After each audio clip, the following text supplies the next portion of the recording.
it's kind of like a roller coaster, right? Like you're gonna have moments and certain roller coasters that are just so intense and like the whole ride, your heart's beating fast, there's drops, there's loops, there's this, there's that, and that's not for everyone.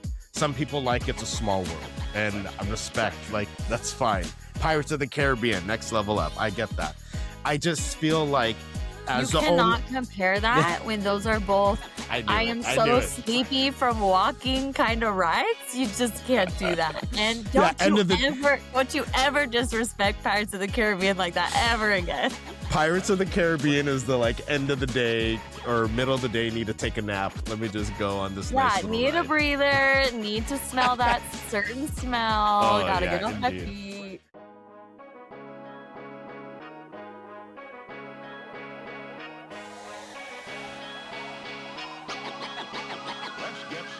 Welcome to Seeing This, the movie podcast where we go over weekly new releases, our favorite movie anniversaries, and competitive movie drafts, filmmaker interviews, and much, much more. I am the movie mamba, Mike Ornelas, and this is just a friendly reminder. Pulling out is not proper contraceptive. Joining me on the podcast is the Feisty Pisces, Erica McMullen. What a wild time.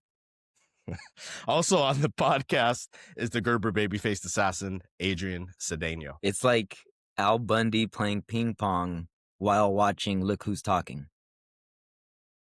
And that's all in reference to today's movie review, Marty Supreme. Elaborate on the Al Bundy piece, because he's like the greatest of all time kind of thing. Like, and he's a shoe salesman? I don't follow. Ah, the shoe salesman. Checks out. Love that. Well, we'll get into a few more details around Marty Supreme. We have a good episode today, a great episode today, a fantastic episode today. As we're recording, the Golden Globes are just wrapping up. And let me tell you guys, watching about an hour of the telecast, the Seeing This MOMAC Awards was much more entertaining than this shit. The telecast is a joke. It just really tough beat, but a lot of great winners there. Congratulations to One Battle After Another, Best Picture for musical or comedy. We're just talking about like how they qualify. I don't understand the categories. I don't know where they. I get it.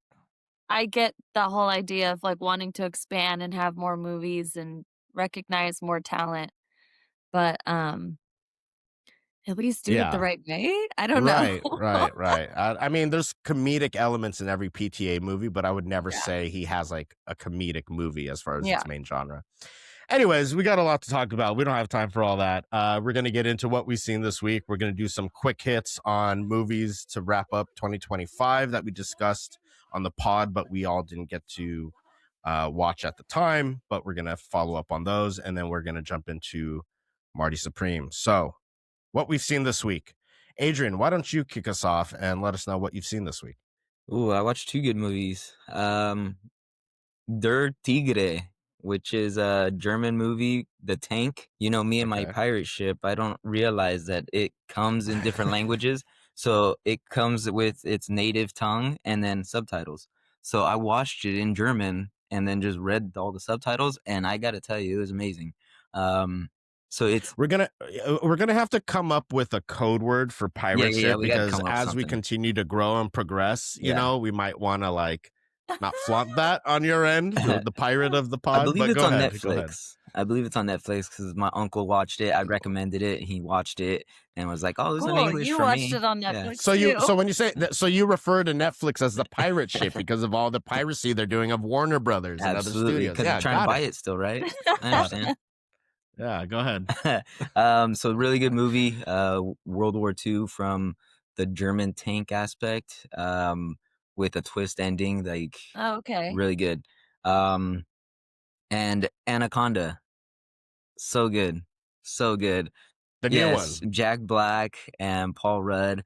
They did it right. I got to tell you, like they mentioned the original, like they go through like, we're trying to remake the original movie, and then this all pops off. So it's really good. I loved it. Was laughing. Had like they bought into the camp, you know, like it was perfect. don't go in, don't take it seriously. It just brain off. I imagine Yeah, one of your movies. it's almost like Tropic Thunder. Like they're making fun of Okay, themselves as they're going through, or they're making fun of Okay. Hollywood as they're going through it. sure. But it's really good. All right. Well, listen. I think you talked about it maybe a couple episodes ago when you showed that your kids, the boys, the original Anaconda, and when it came out, it took itself very seriously as like a movie, but the unintentional comedy is just off the scale. Off the Yeah. scale.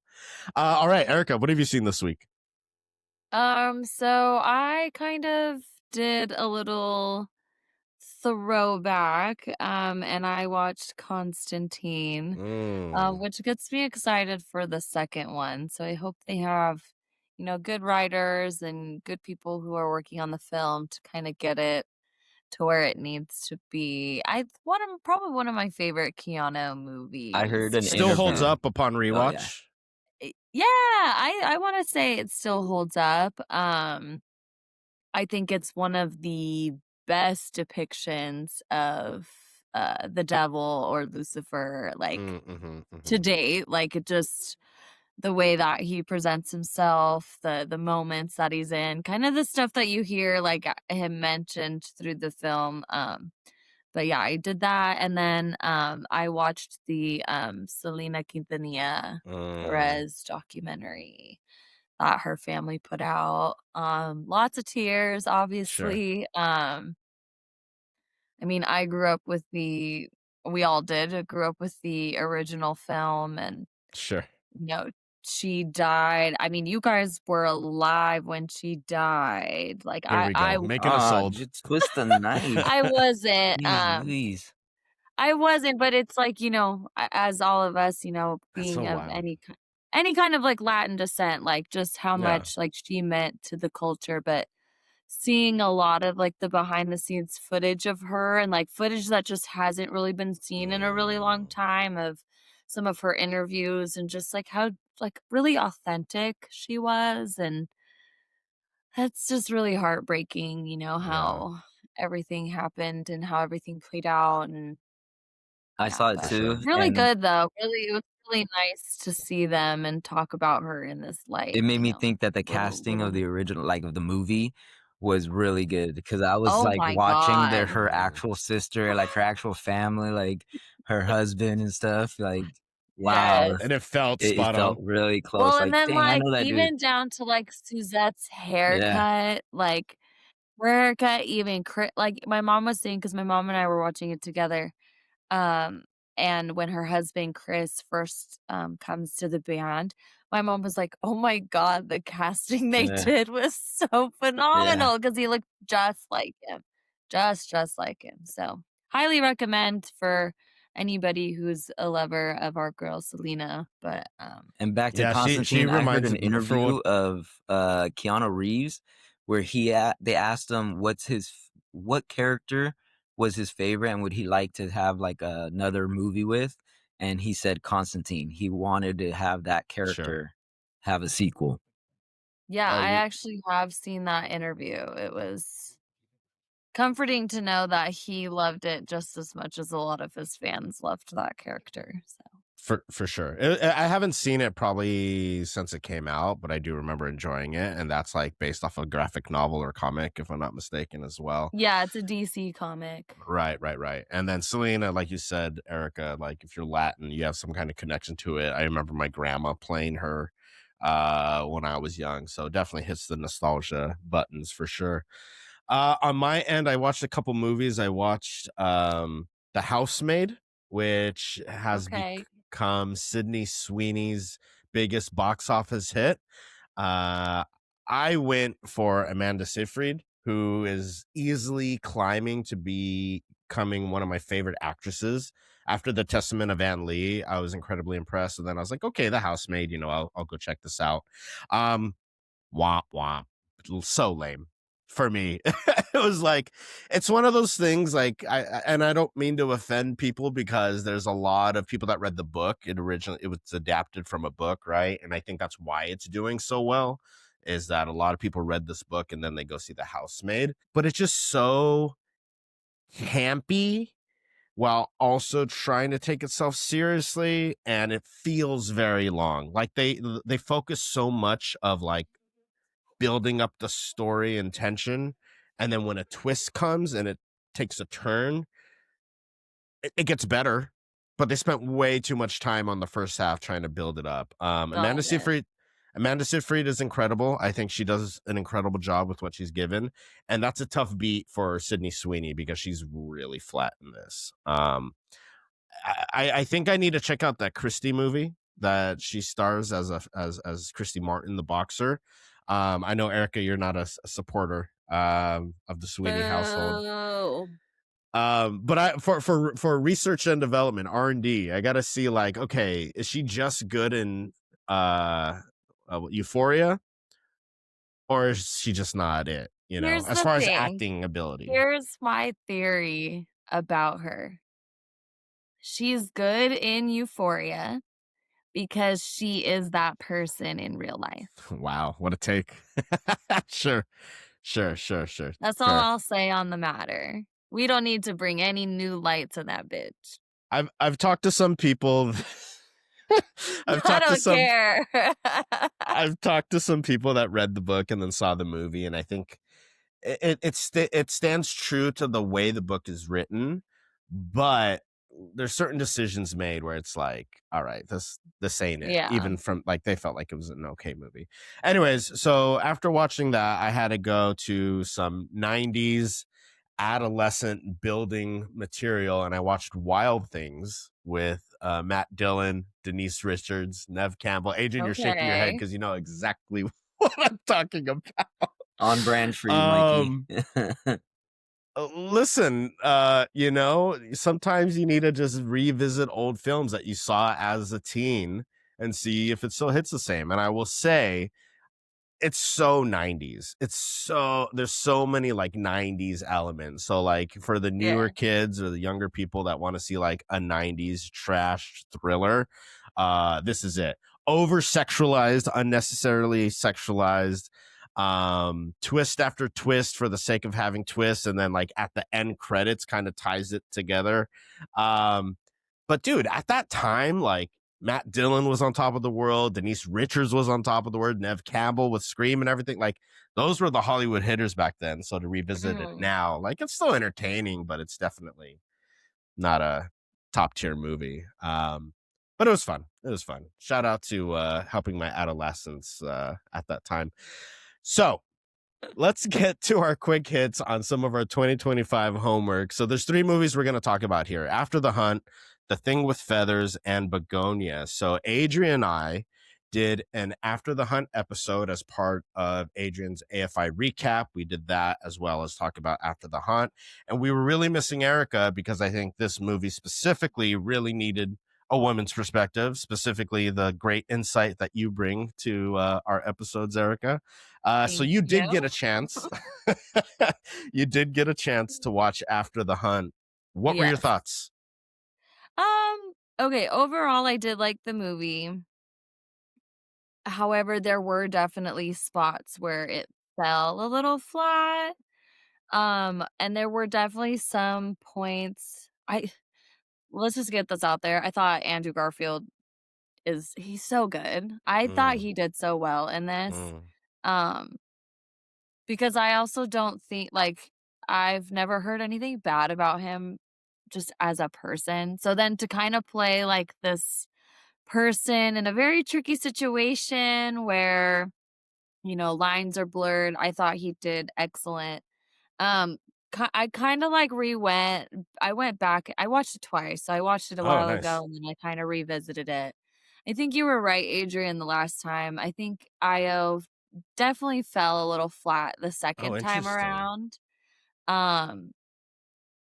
Like I said, like there were certain just lulls in it, and then there was like certain really good spots. So while I liked the movie, I think it was a little bit too like up and down versus like here's the crescendo and then boom.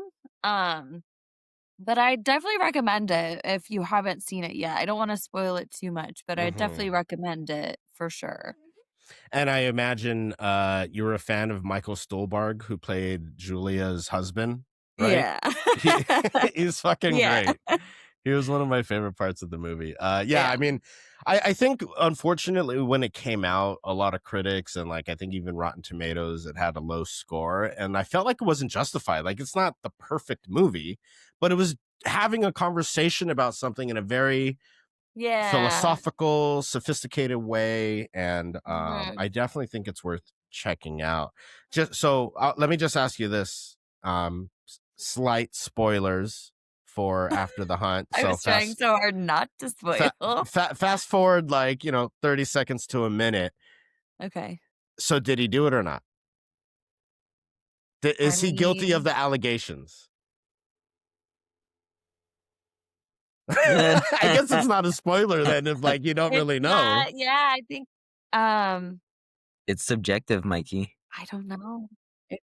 I think. Yeah, I think. Yeah, I don't know. I don't Okay. know. Okay. Yeah. After the hunt, the sequel is where they go to court and we see the courtroom drama.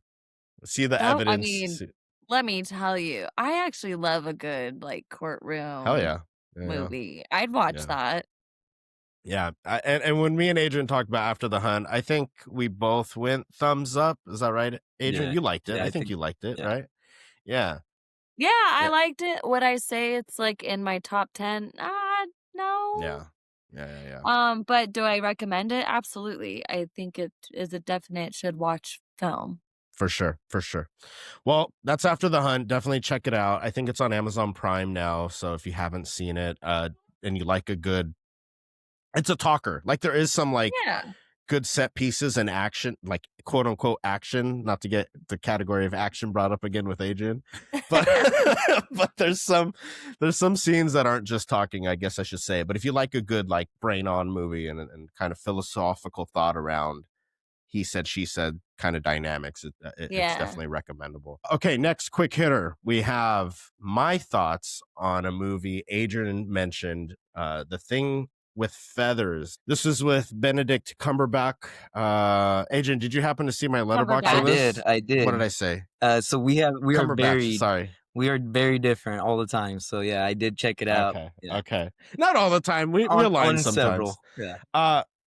So Adrian came in hot saying, you guys got to check out this movie. There's a lot of weird things going on, this and that, which, if there's weird shit going on and, we watch Die My Love and some other kind of surreal movies. We talked about Rabbit Trap, like weird kind of movies. Those didn't smack for you either. It caught my... Die My Love did. But I like Die My Love. Rabbit Trap, right?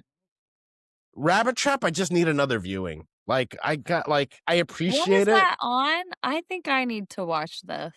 So I got that on a screener. So I think it's okay. probably releasing soon. No, but it's already been out. if you It's on like a stuff. trippy movie.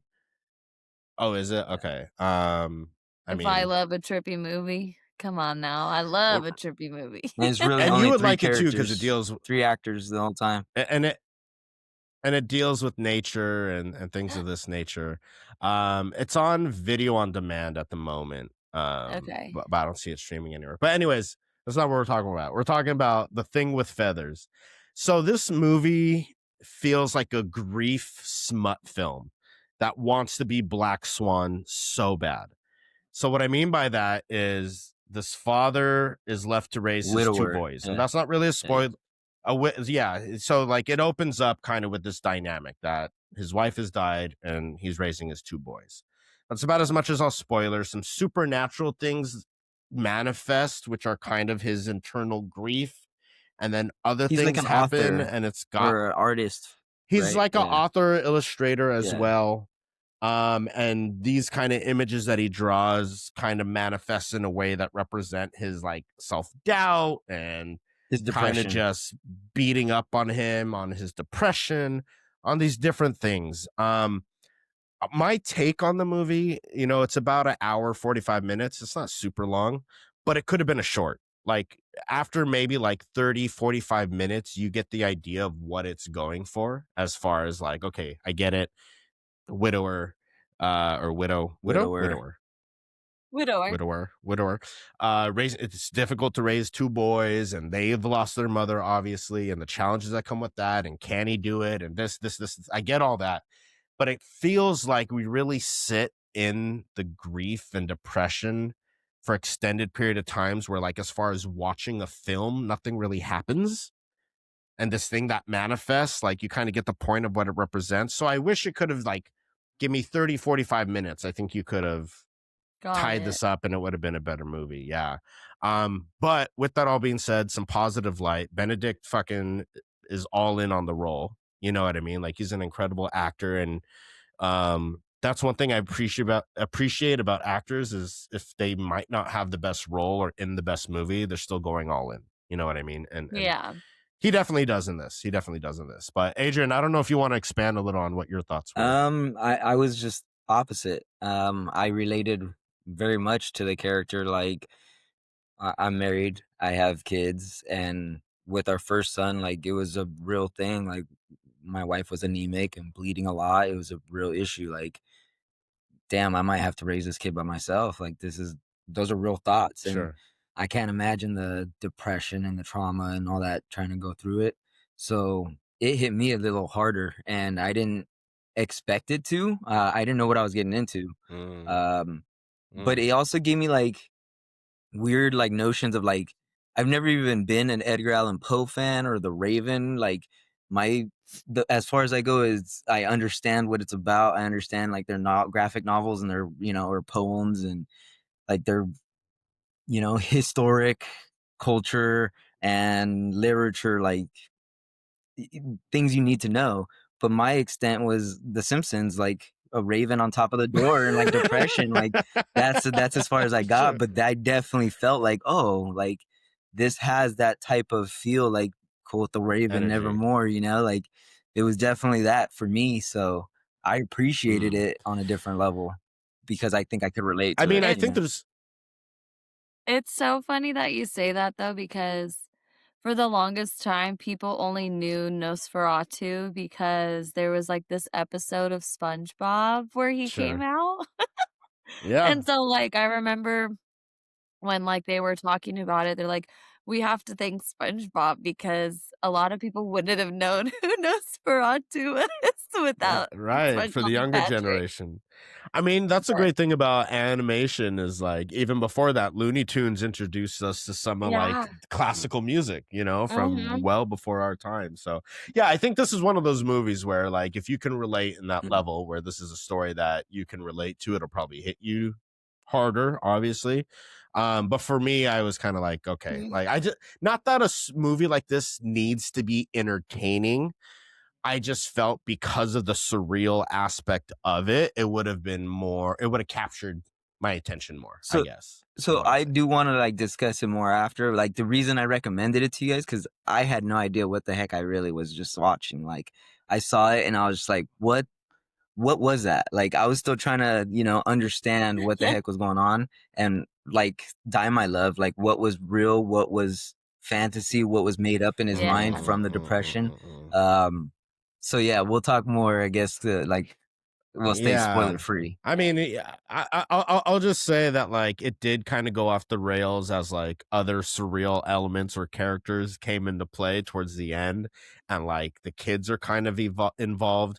And I think ultimately a movie like this, without giving anything away, it is all very metaphor. Like we can't take it literal, and even with like the boys and stuff, it's just showing those that are impacted by grief. It does reach and affect everyone, and that's why there's kind of interaction between all characters. That's my thoughts.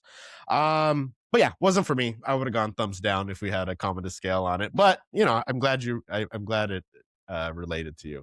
Lastly, this one we all got a chance to see. We didn't cover it as a main review. It's one of the bigger movies, I'd say, of 2025. So we just wanted to touch maybe base. We should do a main review. I really enjoyed it. It's too late. I know, right?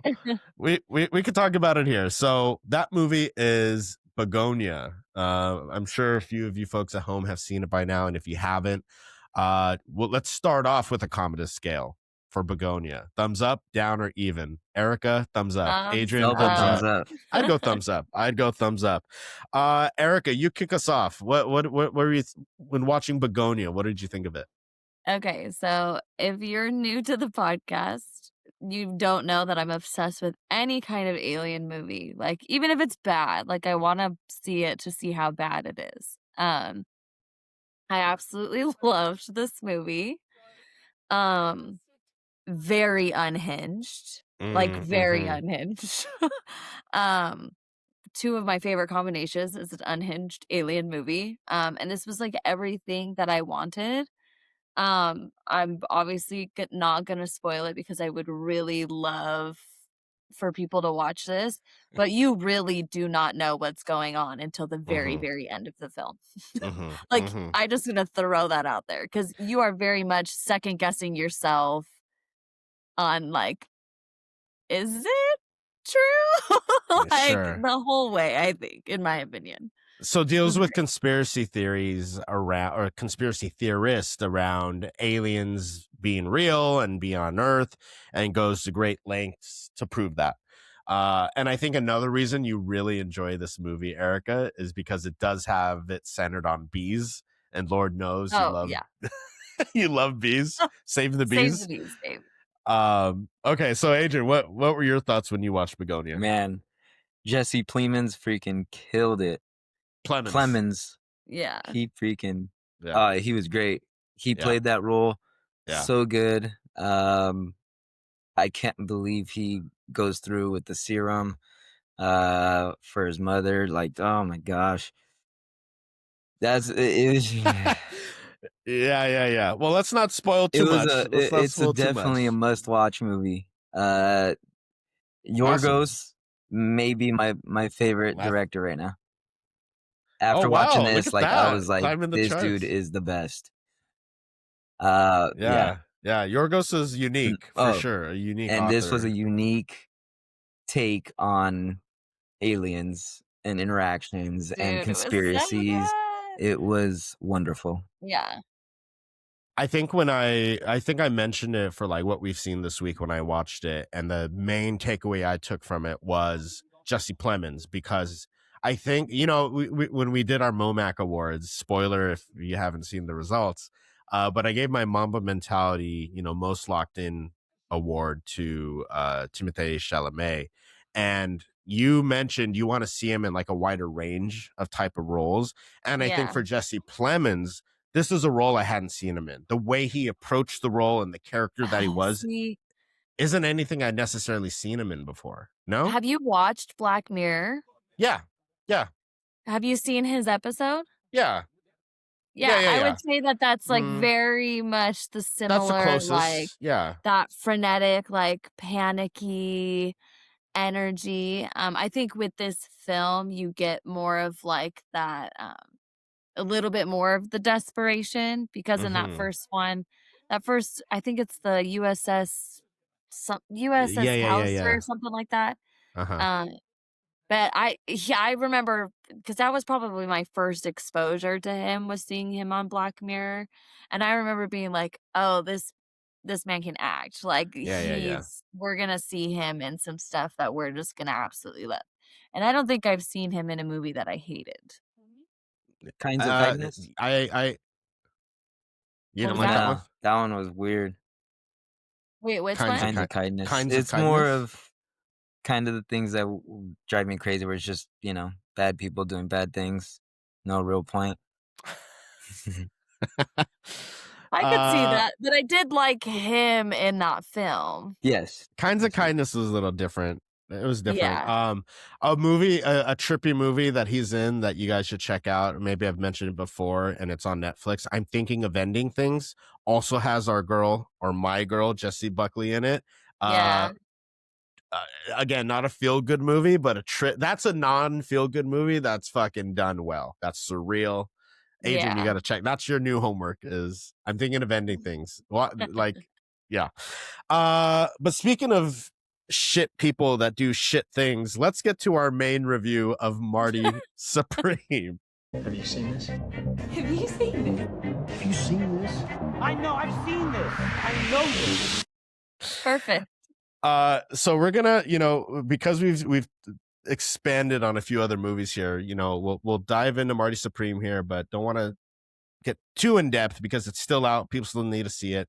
But let's get started with Adrian's letterbox description of Marty Supreme before I forget. Here we go. Directed by Josh Safdie. Dream big. In 1950s New York, Marty Mouser, a young man with a dream no one respects, goes to hell and back in pursuit of greatness. Indeed. So high level, Adrian, what did you think of Marty Supreme? I mean, it's a well done movie. It's great acting. It's good script work. Just not my type of movie. I knew there was a but. I felt the but coming. Just not my type of movie. I didn't enjoy the movie. I probably wouldn't rewatch it. Similar to Uncut Gems, where it's really good, award worthy, great acting, but it's just not for me. I don't like the energy it made me have. I don't like the chaotic and hectic pace. It's just not. Is it like overwhelming, or like what about it? Yeah, it's overwhelming. And at the end of it, I'm like, what did I learn here? Nothing. Erica, tell us, what did you think?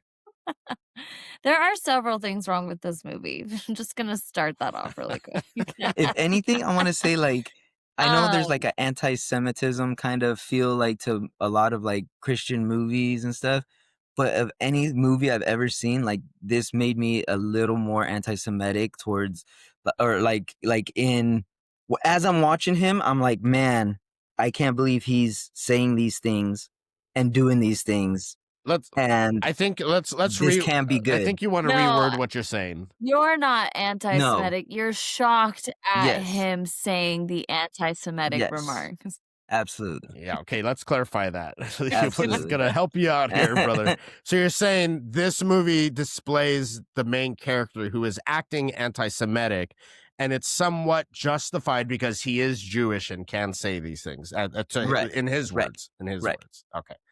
I thought that was our last episode right there. Jesus Christ. Go ahead, Erica.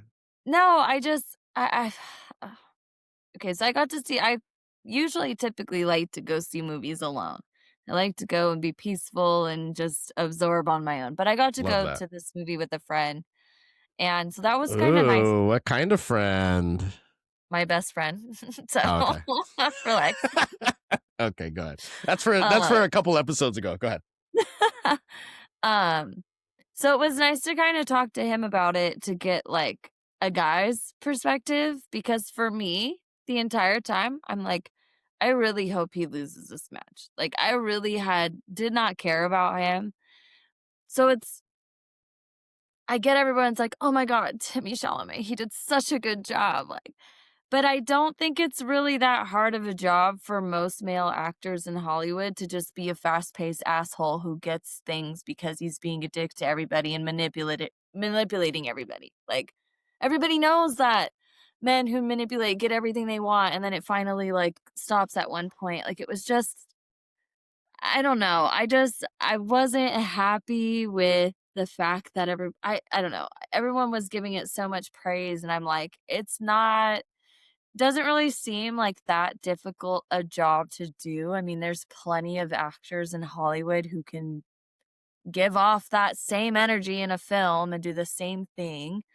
There was a lot of AI stuff that happened that I was not okay with. Like, at the very end, I don't know if either of you caught it. This is not a spoiler, but the tears in his eyes are not tears that came from his eyes. They are CGI or AI or whatever they are.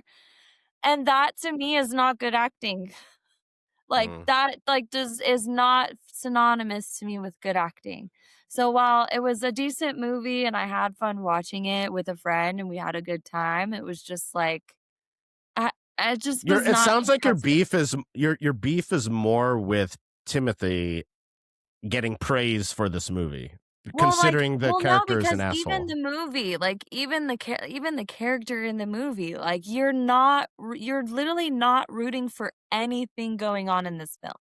Nothing. You're not rooting for anybody. Who are you rooting for in this film? I was rooting for Tyler, the Creator, because he killed it. I liked his role. He Thank did you. kill it. Yeah, actually, there you go. That's who you're voting for the whole time. You're hoping that he gets everything that he needs in his life. That's the only person that you're rooting for in that film. And I have a problem with that because there's like no redeeming factors. I mean, listen, those are all fair.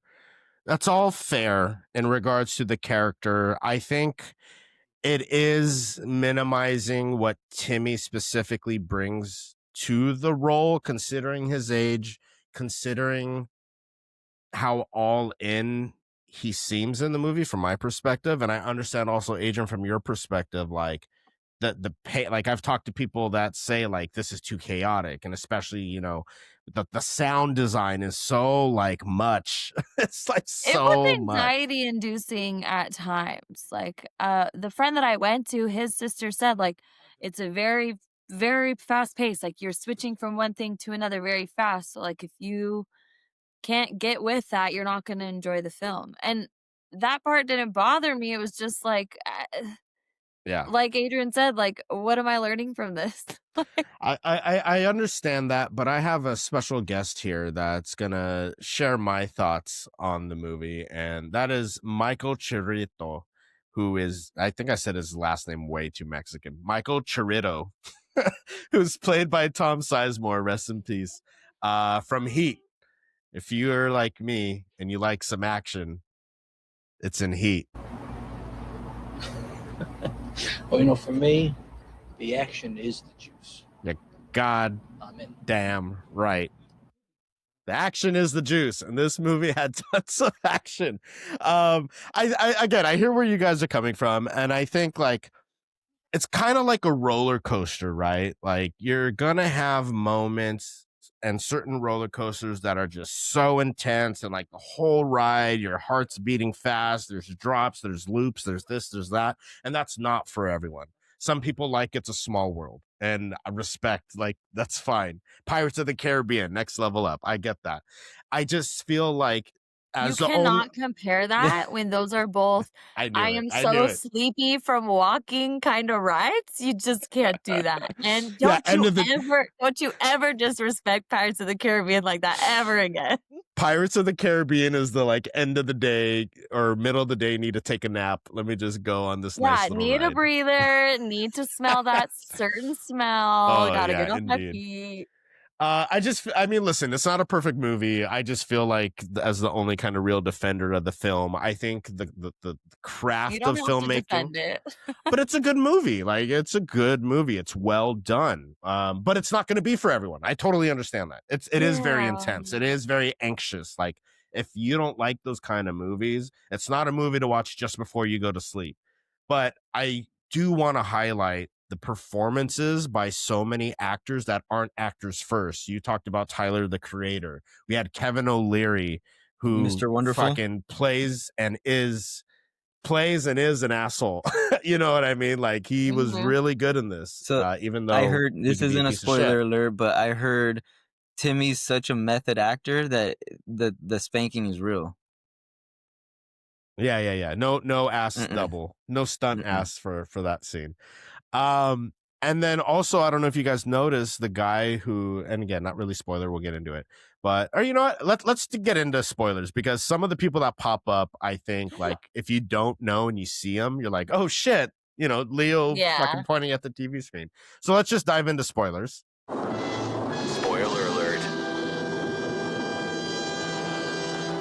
All right. So what I was going to say is Penn, right, from Penn and Teller, he's the one that finds Moses, the dog, and fucking comes out with a shotgun. Like, oh, you want a closer look? Come on in. Comes out with a shotgun. Great job by him. Abel Ferreira, who is a movie director. If you don't know his movies, those are fucking unhinged.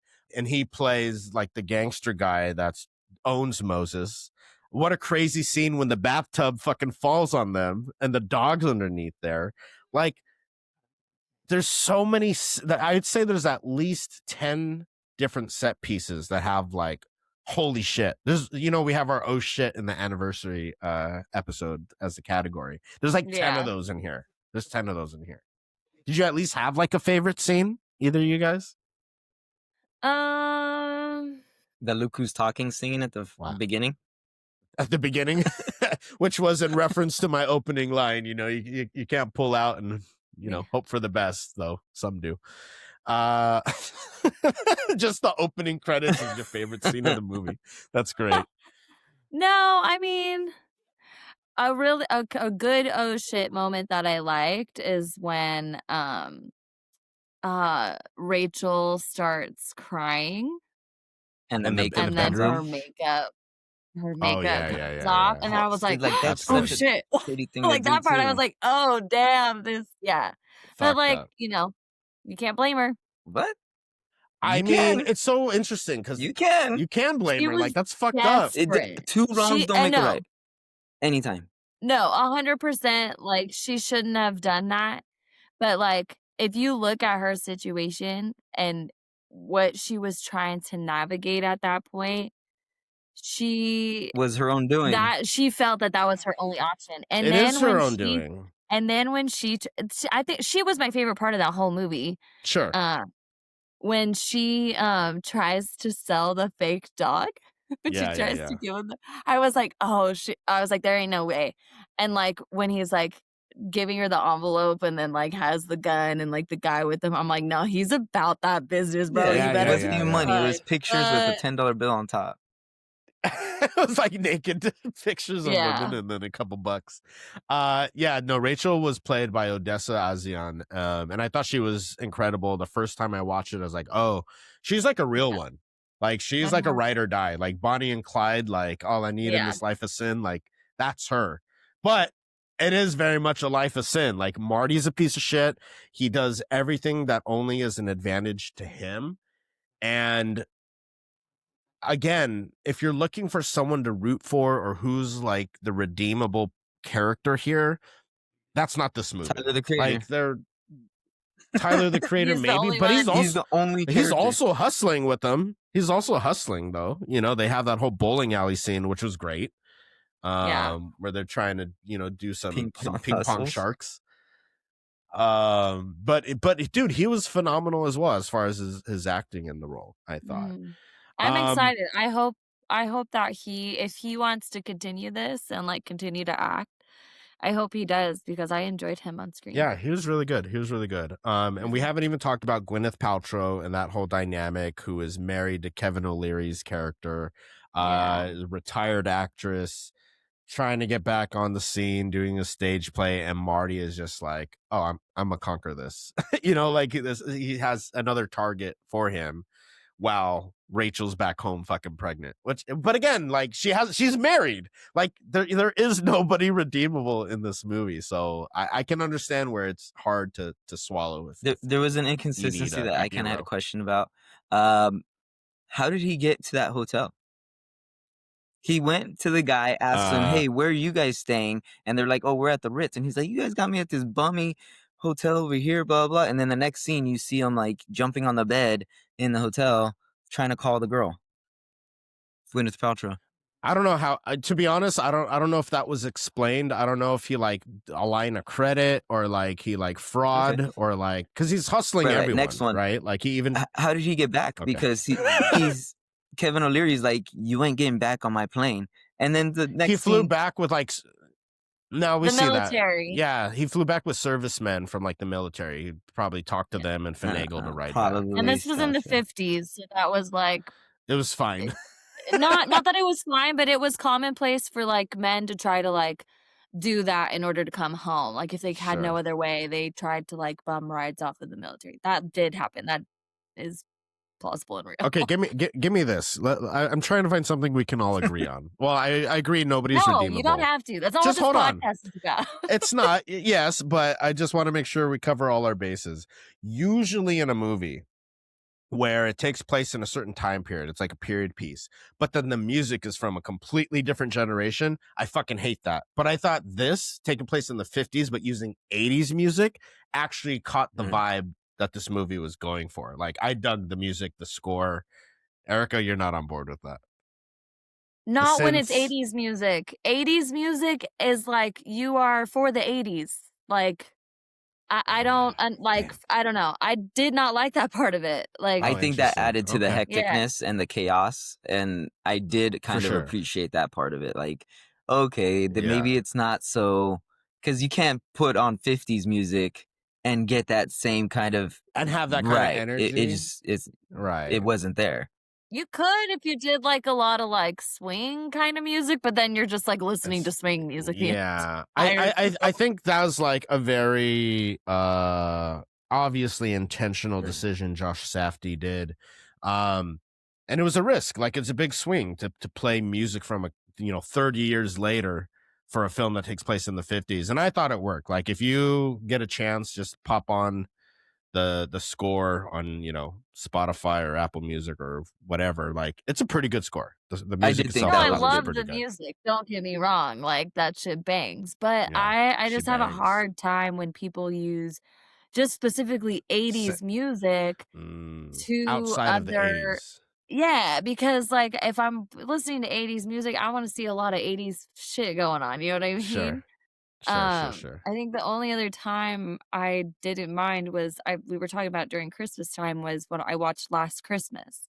And that's just like the whole Wham, Yeah. albums and some Sure. Wham songs and everything like that. So Sure. like that's okay, you know what I mean? But Yeah. I don't know. I think my thing yeah, I don't know.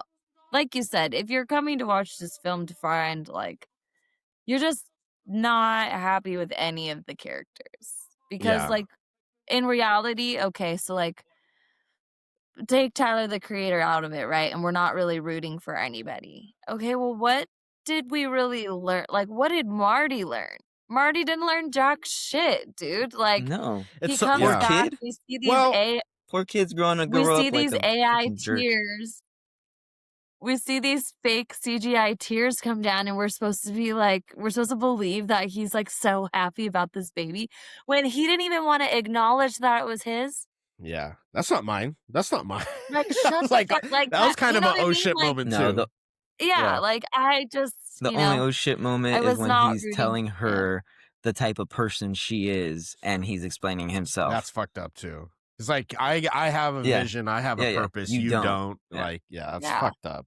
I mean, listen, I get it. I think I don't want to beat a dead horse, but I just think, and it's funny because I feel you guys, because sometimes I watch a movie and I was like, what fucking The Thing with Feathers? I'm like, what did I learn here? Like, sometimes I do feel like that, but I think with this movie, I think it is kind of cheap that it tries to redeem him in that very last shot, right? Where he sees the baby and he starts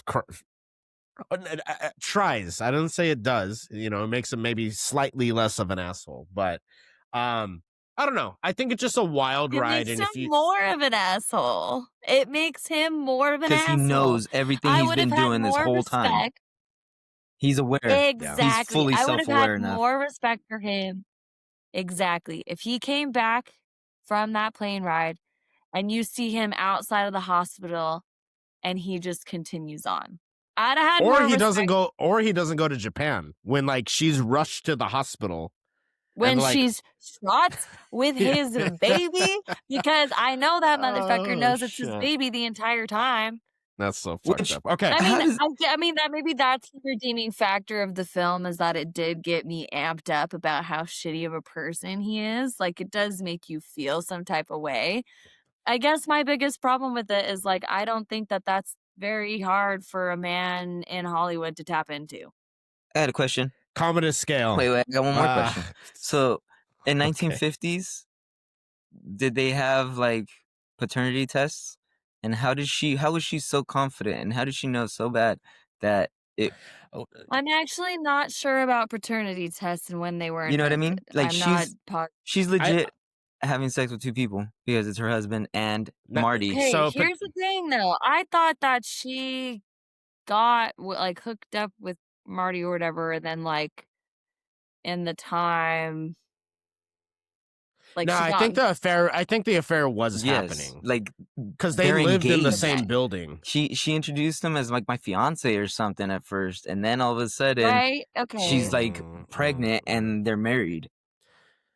I think it's fair to ask, like, how is she so certain? But it does say early paternity tests were done between the 1920s and 70s. Early methods. Now, do we see that? Do we see any of that? No. I think honestly, maybe to like put a button on this, if somehow Marty like has that tear, he has that moment, and then finds out it's not his, it's like, well, shit on you. You know what I mean? Maybe. Because like he finally opens himself up to it, and then it's not his With No. 80s music No, and then so- 1990s Jerry Springer or freaking Maury Povich on it. yeah. And the fucking end credit scene, they're on Jerry Springer. It's just Maury Maury in the Povich, you are background. You are not the not Not the father. Yeah, blank, cut to black. Commodus Scale, thumbs up, down, or even. Erica, where are you going? She's I'm thinking. gonna go sideways. Even. All right, we got an even. She's weak. All right. Because I think She's scared. there is an audience for this. Do I think it's a very good audience? No. How dare But I think that there's gonna be people who are gonna want to watch this and enjoy it and are gonna like what it has to offer. Did I enjoy it? I think I just enjoyed the fact that I got to like go with my friend, and you had a good like theater experience with your I had friend. a good theater experience. Would I recommend it for the theater? No, just wait for it to come out. Wow. on streaming. But I think that so I saw it as a screener, and then I went to the theater, and like I will say the theater experience, again, the sound of it like really adds another layer of like, Okay, holy just shit. for our listeners to be reminded, this is Erica's section of her opinion, and I say just wait for that shit to come on to streaming. Adrian, thumbs up, down, or even. We'll go thumbs down. Down. Yes, it's a good movie. Okay. Well made, good acting. I didn't like it. And that's kind of the Commodus Wow. scale, right? I did not like it. Thumbs Yep. down. Off with their heads. I'm going thumbs up. So we've got down, even, and up. So I think was like, that's. is that the first time we've ever done like one of each? I don't know. I'll have to check. But I think that's a great representation of the polarizing nature this movie is going to have for people. People are going to love it. People are going to hate it. It's not going to be for them. It's going to be too much. It's not going to be enough, whatever the case may be. So I think that's fair. We're running long here. So let's get into our double features. What would you guys pair with this movie?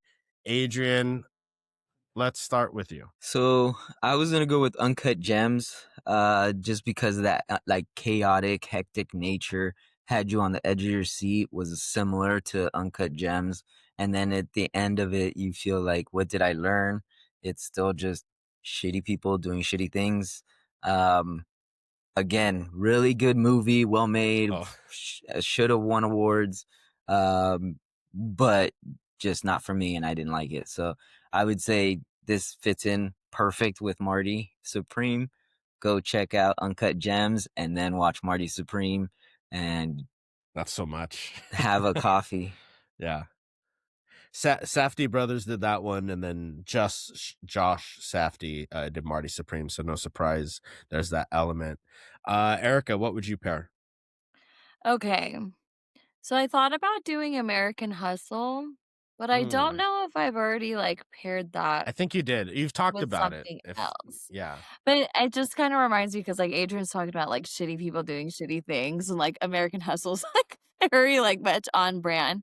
But I think that movie in particular does something special, is where like you really enjoy them being shitty. But let's go with a different Jennifer Lawrence film, and I think I'm gonna go with Silver Linings Playbook. Okay, we've talked about both of those, but go ahead. We have talked about both of those, but I don't think that I've paired this with any other film. I think I might have. I think. Oh, you might. That's all right. That's all right. Well, when we had Die My wanted- Love, I think we covered some Jennifer Lawrence bases there. I'm trying to look at it seamlessly here. Okay. All these episodes, we've done so many episodes, guy.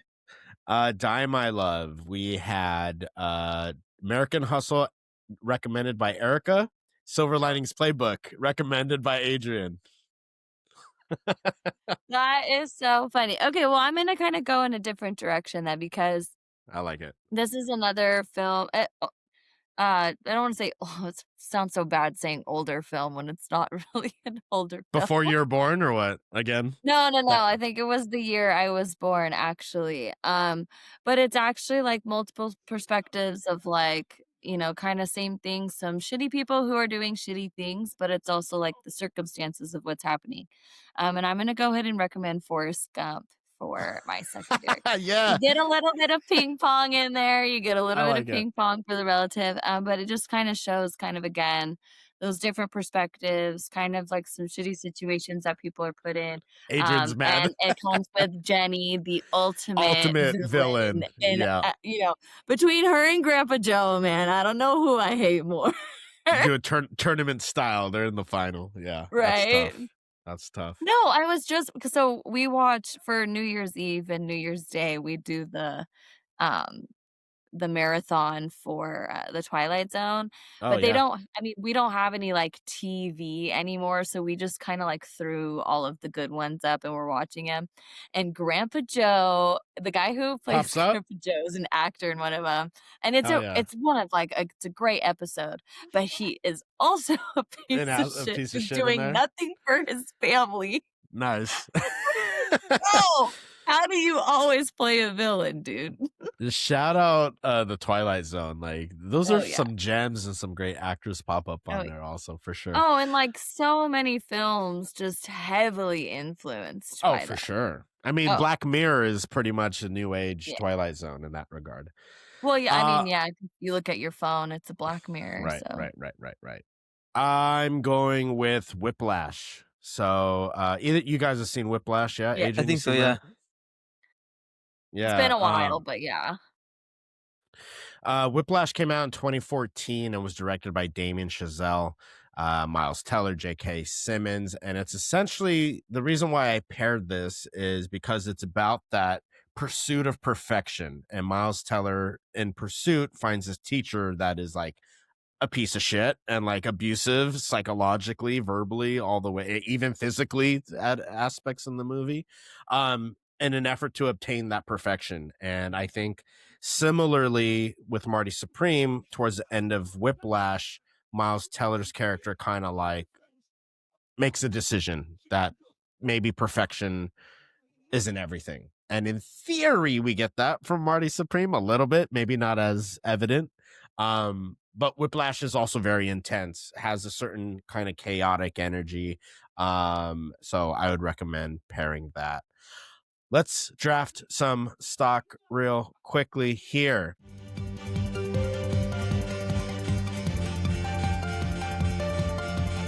By the way, my stock is going up. The Golden Globes, like I said, were on. My girl Jessie Buckley won for Best Actress, so that's going up. But let's see what our order is going to be for today. Me. Is me. anybody I off gotta the add board? you to it because I've got to add for this Yeah. movie. No, I don't think. I don't think so. So. I don't think we've drafted anyone at this stage. Also, was obsessed to see Fran Drescher in this film. Yeah, Fran was great.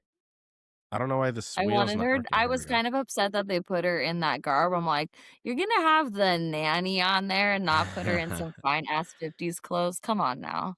And she was hardly in it. Like, she Mhm. wasn't.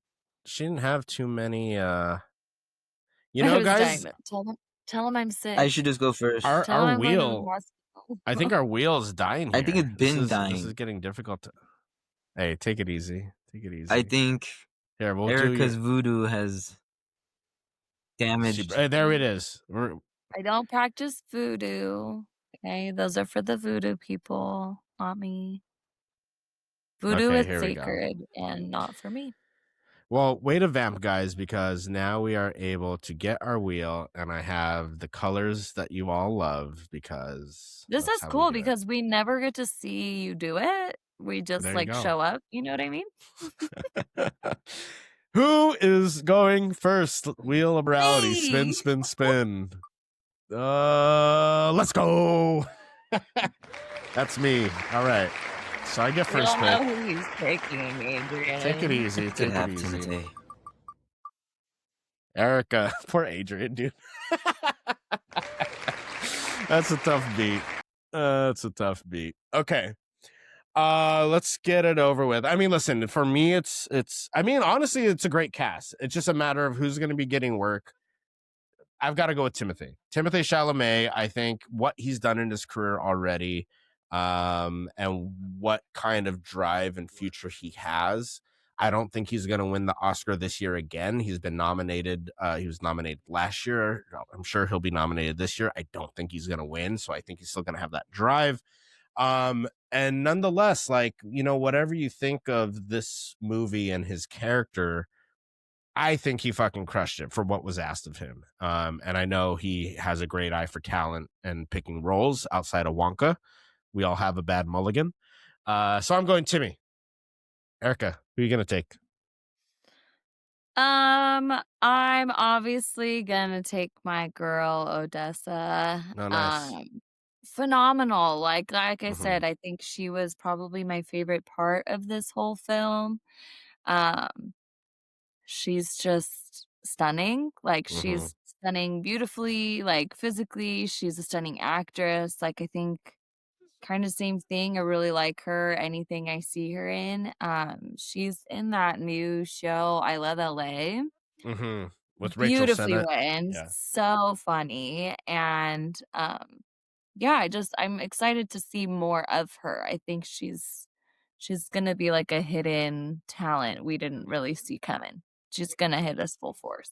Yeah, I think she was stellar in this, and to your point, Erica, I think this is going to open up a lot of doors for her. So great pick, Adrian. Where are you going? I mean, since I pick last every time for about a year now, I'm pretty used to it.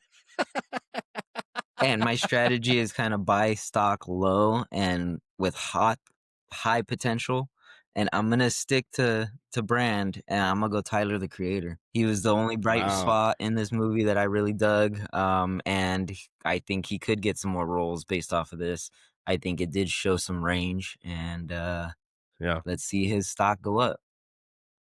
I thought you were going to take your boy, Mr. Wonderful. He said he's got the acting bug now, but I don't acted think like he himself. has range. Yeah, indeed. So that's Marty Supreme. Thank you guys for listening. If you didn't have a chance to watch our last episode, we did a recap of 2025 with our first annual Seen This MOMAC Awards. Also announced Momaction. and launched Go our check it out. Momaction, baby. The Momaction is the Love juice. that. Also announced our monthly newsletter. So go to seenthispod.com/subscribe. January's newsletter just went out. Yep, I got mine today. You might have seen Go it. sign up, guys. In your email. Go sign up. A lot of great insight, upcoming episodes. Get a head start of what we're going to be talking about, so you know what movies to check out, and then come back and listen with us. Also, make sure to follow us on all our socials, Seeing This Pod. You can get everything at seeingthispod.com. So make it easy. Just go there, browse around. Got a lot of stuff up there.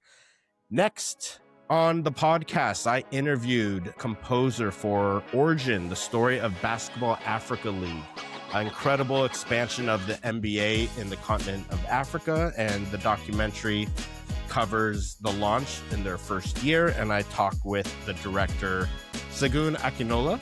And we have a great, insightful conversation about his background with basketball, how he came about, the composition of the film, of the series, and really insightful, especially if you like basketball. Pretty cool series that will be coming out soon. So make sure to check that out. But until then, stay safe.